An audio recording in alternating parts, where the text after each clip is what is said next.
Ito yung 3 signs na walang mararating sa buhay ang isang tao. Number 3 yung pinakadelikado.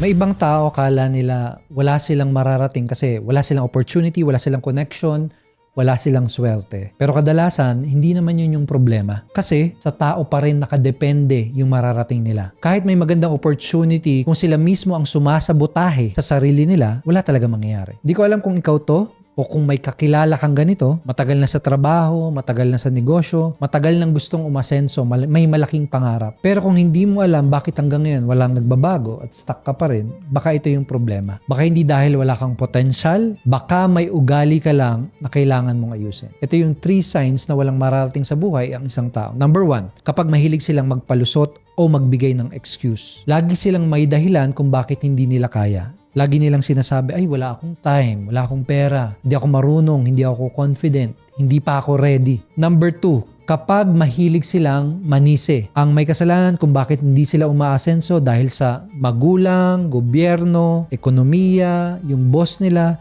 lahat na may kasalanan. Sinisi na nila ang lahat bukod sa sarili nila. Number 3, kapag ayaw nilang matuto at kapag ayaw nilang magbago. At I think ito yung isa sa mga pinakadelikado. Kasi kapag may problema na paulit-ulit, kaso lang, same ka pa rin, hindi mo binabago yung ginagawa mo, parehas lang yung ugali mo, yung decision mo, parehas lang, yung action mo, parehas lang. Kahit nagustuhin ng isang tao na magbago yung buhay niya, kung wala siyang gagawing bago, kung hindi siya matututo, walang mangyayaring bago. Kaya kung talagang gusto nating may marating sa buhay, tigilan natin yung palusot. Kapag hindi mo alam, aralin mo. Pag wala kang time, humanap ka ng time. Kapag kinakabahan ka, lakasan mo yung loob mo. Kapag nahihirapan ka, humanap ka ng paraan. Pangalawa, huwag nating ugaliin yung maninisi ng ibang tao. Iwasan nating isisi sa lahat, sa gobyerno, sa ekonomiya, sa boss o sa ibang tao. Wala namang matutulong sa'yo kapag nanisi ka di ba? So mag-take tayo ng full responsibility. Mas lalo kang magkakaroon ng control at mas lalo kang ma-empower kapag ganun